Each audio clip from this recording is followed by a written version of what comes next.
Kinuha na natin lahat ng mga Ugreen phone holders na hindi permanent yung mount. Ito yung mga hindi dikit sa dashboard. Pwede mo pang malipat. Itong tatlo, via air vent. Itong dalawa, may suction. Pwedeng dashboard, pwedeng windshield.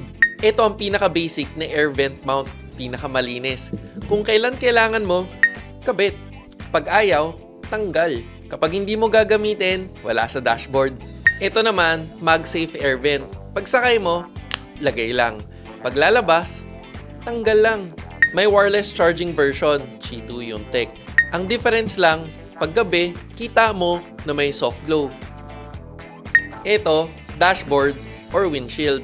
MagSafe, kaya lagay at tanggal lang rin. Ito, ganun rin, dashboard or windshield. Pero, may traditional arm. Lagay ng phone, tapos lock.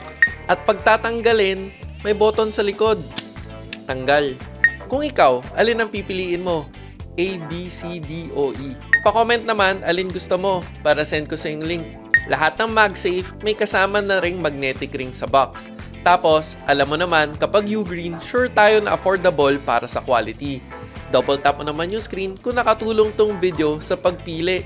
Para sure ka sa makuha mo, andito yung link sa video.